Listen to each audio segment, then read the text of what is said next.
Welcome back to Biographics. I'm your host, cosmic horror author Eric Malachite, and today's script was brought to you by James CJ, so show him some love in the comments as you deploy your like, subscribe, and ring that bell, and share this with someone who loves learning about historical figures. Let's get to it.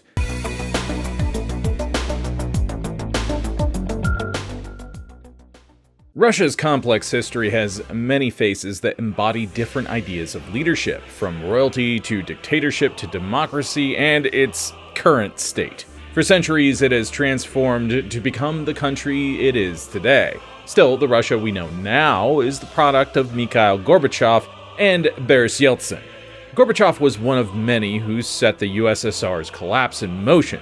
Yeltsin was the first popularly elected president in the nation's 1,000-year history. He grew up in Russia and, despite its part in the overall Soviet Union, felt more allegiance to his home Russia than to the USSR as a whole. This belief would guide him and his efforts. Despite his love of country, Yeltsin's story is one of exceptional highs and the lowest possible lows. The revolutionary Yeltsin attempted to fix Russia, but many might agree that his legacy, along with Gorbachev's, came with a cost everyone is still paying for. You know what's worse than finding out you basically destroyed your own country? Discovering how much of my personal information was with data brokers. And with today's sponsor, Delete Me, I found out that 18 of these companies had my personal information. Data brokers are companies that snatch up your personal info and sell or rent that information for a nominal price.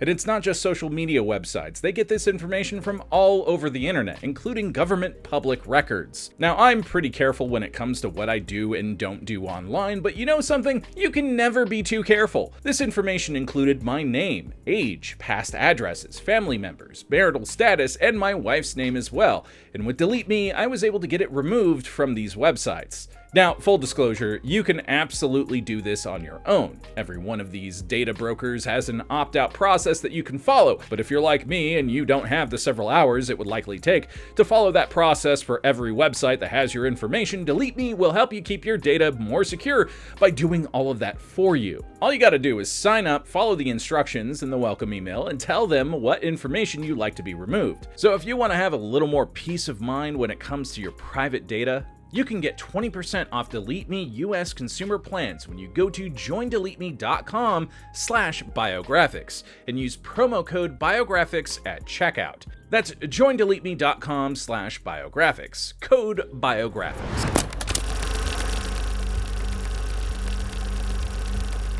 Born on February 1st, 1931, in the Russian village of Budka, Boris Nikolaevich Yeltsin was born in the Soviet Union, which was still in its infancy. And yeah, apparently it's pronounced Boris, not Boris. I don't know. That's pronunciation guides for you. Fun stuff. Yeltsin was born to his mother, Klavdia Vasilyevna Starygina, who Boris was close to, and his father Nikolai, who Yeltsin said beat him, his siblings, and his mother constantly. By the time of his birth, Joseph Stalin had already risen to power, and Yeltsin's family experienced firsthand the brutal tactics of his regime and its early efforts to establish the Union of Soviet Socialist Republics, or the USSR. Stalin was a ruthless leader. One of his earliest efforts was to industrialize the emerging nation through mass rural collectivization, or simply collectivization and dekulakization. Collectivization ran for over a decade, but was most intense between 1929 and 1933. It focused on transforming the agricultural aspects of the developing Soviet system by forcing farmers to surrender their farms to the state and join a collective state-owned cooperative agriculture enterprise called the kolkhoz. In Stalin's words, this was about liquidating the kulaks as a class, with kulaks referring to prosperous peasants. To further collectivization, an enforcement campaign came about known as dekulakization, which was designed to repress kulaks. It resulted in millions of kulaks and their families being deported, arrested, or executed. Dekulakization can also be seen as the start of the Gulag, which was forced labor camps. They were introduced during Vladimir Lenin's rule, but proliferated under Stalin as he made them a significant pillar of his efforts to boost industrialization by any means necessary. Ignatiy Yeltsin, Boris's grandfather, was a farm owner. In 1930, he was accused of being a kulak, which led to his and his wife's deportation to the Ural Mountains region in 1934. He died a few years later.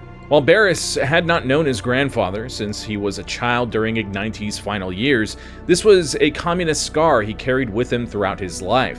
Despite keeping their farm under the Kolkhozs, his family was among the millions who suffered during the infamous 1932 to 1933 famine. His father was arrested in 1934 for anti-Soviet agitation and worked 3 years in a gulag. During this period, friends took Boris and his mother in after being ejected from their home. In a calmer period, things began to improve to some extent. In 1937, the Yeltsins welcomed their second child, Mikhail, and in 1944 they welcomed their third child, Valentina.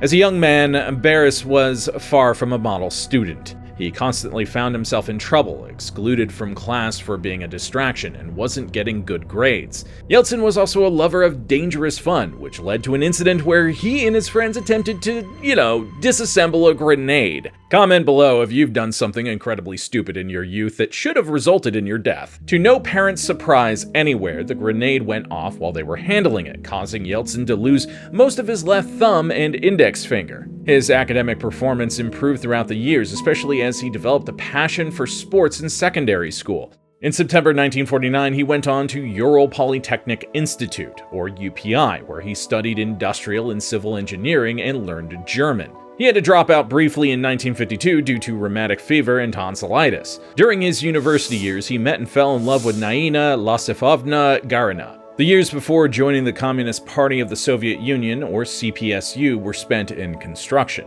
He rose through the ranks and was an effective leader, encountering problems emblematic of the USSR, such as theft, vandalism, irregular building supplies, employee alcoholism, and lack of motivation.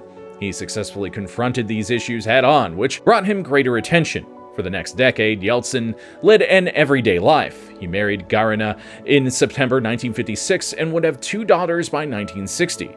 With the new decade came a change, though. 29-year-old Yeltsin was about to enter the Communist Party as a probationary member, breaking with nearly 3 decades of political ambivalence.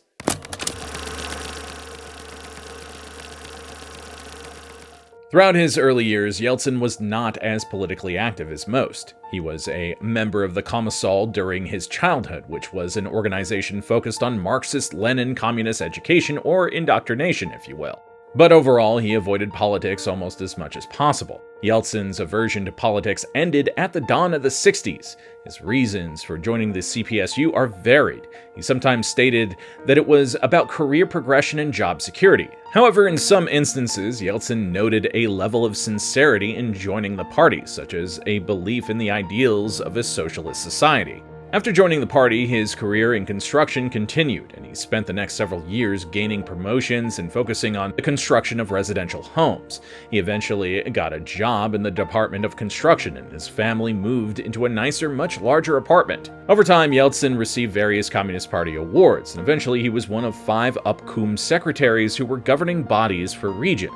In the role, he again focused on construction and the forestry industries. For about 15 years until 1976, Yeltsin continued working, making connections, and advancing in his career until his mentor and other party members nominated Yeltsin as the first secretary of the Sverdlovsk Oblast. First Secretary Yeltsin was effective. He worked hard to improve the region in terms of consumer welfare, infrastructure, housing, transportation, and more. He was also involved in the Civil-Military Collegium and was awarded the rank of colonel in 1978. By 1981, Yeltsin became a member of the Communist Party's Central Committee, which was the highest pillar of the CPSU, directing all party and governmental activity. Yeltsin played the part expected of Communist Party members. He conformed to the ideology and went along with the cult of personality awarded to General Secretary Leonid Brezhnev, even though Yeltsin detested him from the moment he met him in 1976 when he was being confirmed as first secretary. However, during the late 70s and early 80s, Yeltsin became more critical of the USSR. He would be far more vocal than most in his party about things plaguing the nation, to the annoyance of Communist Party figures. In particular, he took issue with Russia's position within the USSR, believing it lacked the autonomy of many other Soviet states. Yeltsin was also looking at Russia first. He never really seemed to think much about the other Soviet republics the way he did about Russia itself. While Moscow was in Russia, it was almost like a state within a state. It was the heartbeat of all decision-making for the USSR, including Russia at large, and this didn't work in his view. Yeltsin wasn't the only person who believed in reforming the USSR, and this is where it all really started to take off with the ascension of Mikhail Gorbachev to the post of General Secretary in March 1985.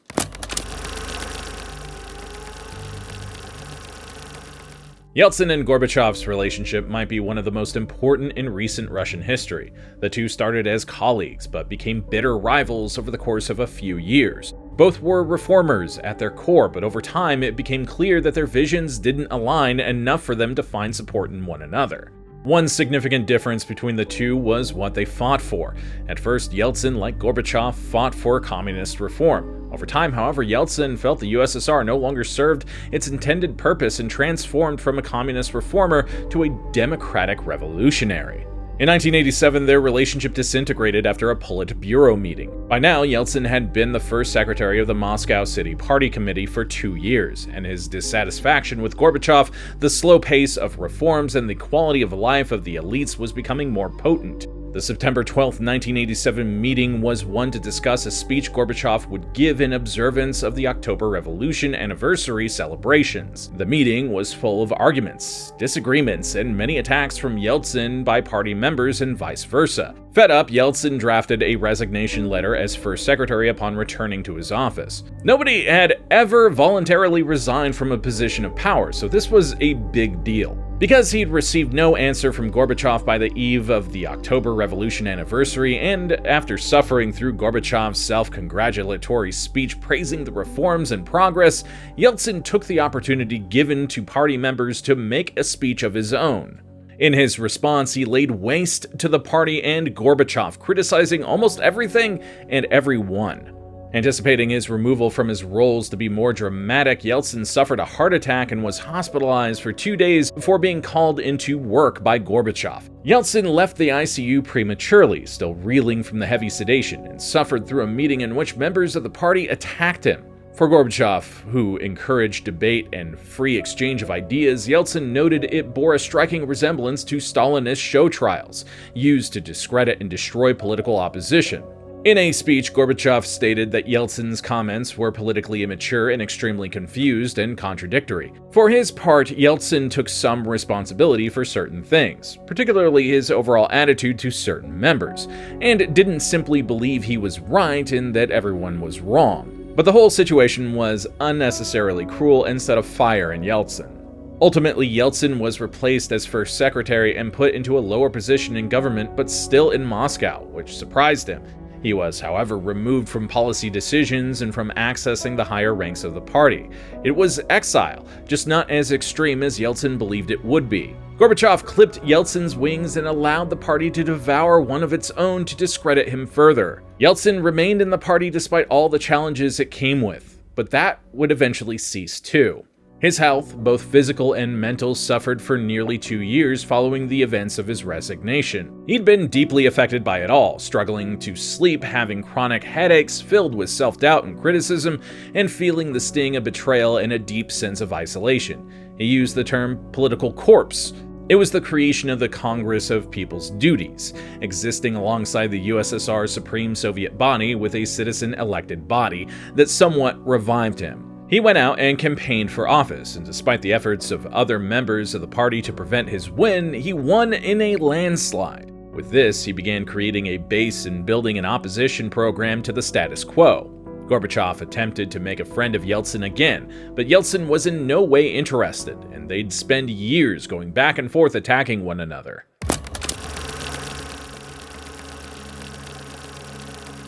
In 1991, Yeltsin ran to become president of the Russian Soviet Federative Socialist Republic, following Russia becoming a sovereign state in June 1990. At the same time, tensions within the USSR between the central government and the Soviet republics were getting worse, and fears that these republics would attempt to leave the Union were growing. Gorbachev was looking to keep the USSR intact, but others in the party felt it was all slipping away, so they decided to take matters into their own hands. The collapse of the USSR may have been happening slowly for years, but it was only a few days into August 1991 when things escalated to the Soviet Union's crescendo. A coup was launched on Monday, August 19th, when a group of lawmakers, KGB members, and the vice president collectively known as the Gang of Eight detained Gorbachev in his holiday home in Crimea and declared a state of emergency. For the sake of brevity, we're going to summarize this as best as we can.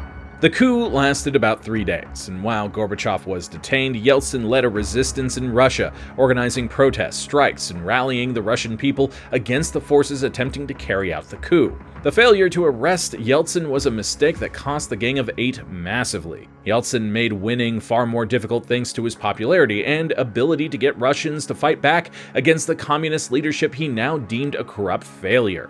The coup failed, following overwhelming evidence that they were floundering, and Gorbachev returned and attempted to keep the USSR in one piece. But the damage was done. The Supreme Soviet of the USSR suspended CPSU activity throughout the Union, following Gorbachev's resignation as General Secretary. Following the dramatic turn of events, the dismantling of the Union gained momentum. By November 1991, Ukraine, Belarus, Moldova, Latvia, Estonia, Lithuania, Tajikistan, and Armenia had all declared or had voted on independence. Only 3 republics had not: Russia, Uzbekistan, and Kazakhstan. On December 8th, the Belovezh Accords were signed, which formally declared the end of the USSR, with all its member nations now being fully independent. Gorbachev resigned from his post as president of the Soviet Union on December 25, 1991, handing control over to Yeltsin. After decades of fighting, Yeltsin had what he wanted: a free Russia. The question became, what would he do with it?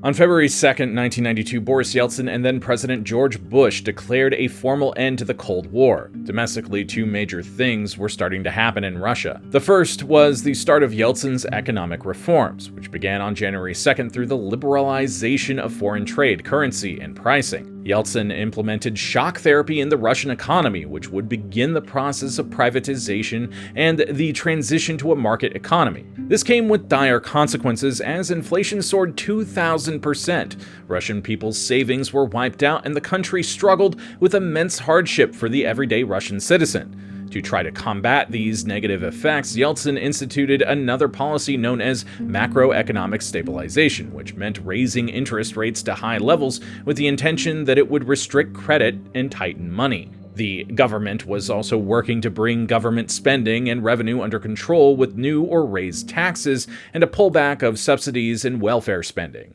During this period, Russia's GDP fell by 50%, unemployment ballooned, many Russians were plunged into poverty, hyperinflation ran rampant, and various sectors of the economy were decimated. Part of the transition to a market economy involved privatizing various industries once owned and operated by the USSR. The speed at which these changes were being made it unlikely that many consider the consequences of such a hasty decision. The push for privatization led to a select group of wealthy citizens taking over the nation's most valuable industries and amassing immense wealth at the expense of the everyday Russian. You might know these people as the oligarchs, and rightfully so, most people hate them. 1992 also saw a constitutional crisis beginning to form. At this point, the Supreme Soviet still existed, and considering the USSR no longer existed, having a body of legislatures with heavy ties to a now dead system of governance and still very much communist at heart didn't help Yeltsin's democratic push. Unfortunately, his response didn't help his democratic image either. The constitutional crisis was partly a result of the economic crisis and protracted depression. As unemployment soared along with prices and shortages, Yeltsin's plan began losing support in parliament. The main points of contention were the scope and scale of Yeltsin's economic reform, as well as the distribution of power between the legislative and executive branches of government. Yeltsin had been bypassing the legislature at every turn through presidential decrees, similar to executive orders, and this led to the legislature seeking to strip him of such powers. Yeltsin would eventually dissolve the legislature, with the legislature calling the move unconstitutional and attempting to impeach him as a result. He ultimately survived the effort before he dissolved the communist-dominated legislature in September 1993. Things turned violent in October, when violent clashes broke out in Moscow. Eventually, Yeltsin ordered a military takeover of parliament, and during this, 147 people died and an estimated 400 were wounded. Yeltsin won, but at what cost? Following the collapse, Russia was given a chance on the global stage to be a bigger part of the global order. For the majority of Yeltsin's time in office, relations between Russia and the US were improving. In particular, Yeltsin got along with then-President Bill Clinton. Their relationship was always considered rather odd and resulted in numerous incidents where Yeltsin didn't come out on top, including one during the pair's first meetings in September 1994, where Yeltsin got drunk and later that night wandered the streets of Washington outside Blair House in his underwear looking for pizza. This happened again the following year. His drinking was a constant cause for embarrassment, as he'd miss meetings, slur his words during speeches, and compromise himself abroad. 1994 would bring about Yeltsin's decision to invade Chechnya. His decision to invade the autonomous region, formerly a part of the USSR, was because Yeltsin was concerned that it would lead to the fragmentation of Russia if other regions with separatist tendencies decided to follow suit. By December 1994, Russian troops invaded, but the operation, which lasted 2 years, was a disaster from start to finish.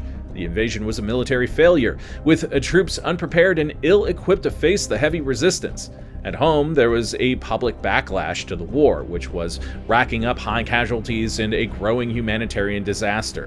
By 1996, the war had raged on for 2 years with no real progress made on either side, resulting in a stalemate forcing Yeltsin to give in and sign a peace treaty between the two, granting Chechnya de facto independence. Halfway through the war, which was hurting Yeltsin's popularity, Yeltsin had a major challenge at home: re-election.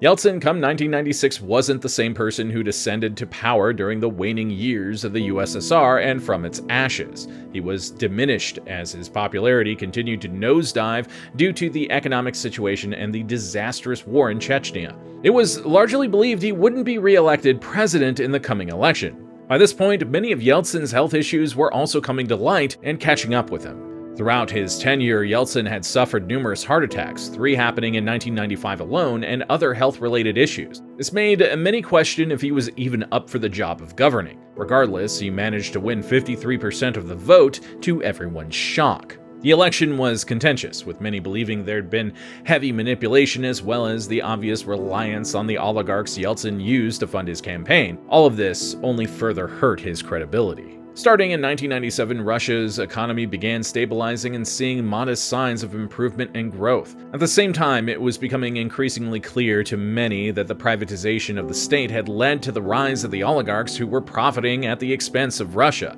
Then, just as the Russian economy seemed to be improving despite the oligarch situation, the 1998 financial crash happened and undid much of the gains made in previous years. The crash was the result of the nation defaulting on its debts, leading to a collapse of the ruble. Yeltsin's time in power was coming to an end. Similar to US presidents, Russia at that time limited presidents to only 2 terms in office. By the waning years of his presidency, many were shocked by the Yeltsin they saw, seemingly frail and disoriented, potentially lacking the cognitive ability he once possessed. His drinking habits had exacerbated his health issues, and it was showing. Another albatross that hung on Yeltsin was the lingering accusations of corruption he'd faced throughout the years. He'd been accused of playing favorites when it came to the privatization of various industries. He did this by selling them for next to nothing and handing over everything in return for political support.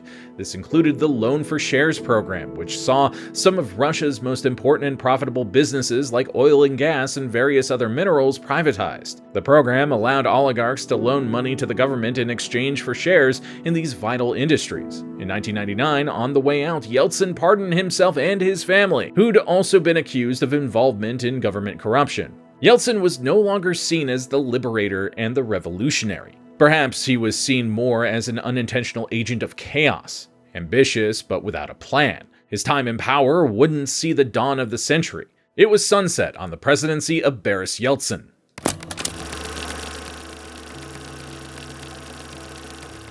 Life after the presidency was mostly out of the spotlight for Yeltsin. In rare moments, he did make a statement or two, often criticizing Putin for turning back the clock on progress. For example, in December of 2000, he criticized Putin for reintroducing the Soviet-era national anthem. In 2004, alongside Gorbachev, the two criticized Putin's decision to replace regional governor elections and have them appointed by the president instead. But for the most part, Yeltsin's final years were instead marred by continued health struggles. In 2001, he was hospitalized for 6 weeks due to pneumonia, and in September 2005, he had a hip operation after he broke his femur from a fall. On April 23, 2007, Boris Yeltsin died at the age of 76 due to congestive heart failure. He was buried on April 25th in Moscow. There are a lot of ways to pick apart what Yeltsin did to transition from the USSR to an independent country effectively, but it can't be forgotten that he did bring democracy to Russia.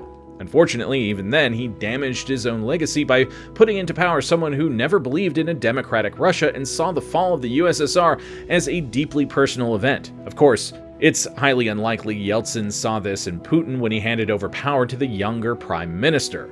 Enigmatic, flawed, hero, villain, leader, drunk, revolutionary, Yeltsin was all of these things and more. There are so many ways to capture his important part in Russian history. Maybe the person who summed it up best, though, was Yeltsin himself in his farewell address. I want to ask you for your forgiveness because many of our hopes have not come true. Because what we thought would be easy turned out to be painfully difficult. I ask you to forgive me for not fulfilling some hopes of those people who believed we would be able to jump from a gray, stagnating, totalitarian past into a bright, rich, and civilized future in one go. I myself believed in this, but it could not be done in one fell swoop. In some respects, I was too naive. I have done everything I could. You deserve happiness and peace. And thanks again to Delete Me for sponsoring this video. Remember to follow the link in the description and pinned comment to get 20% off your subscription. It's a small price to pay to help keep your private data safe from bad actors. I hope you learned something today, and if you enjoyed this video, please deploy your likes, subscribe to the channel and ring that bell, comment a historical figure we haven't covered yet, and share this video with someone who loves learning about historical figures. I'm Eric Malachite, and we'll see you next time.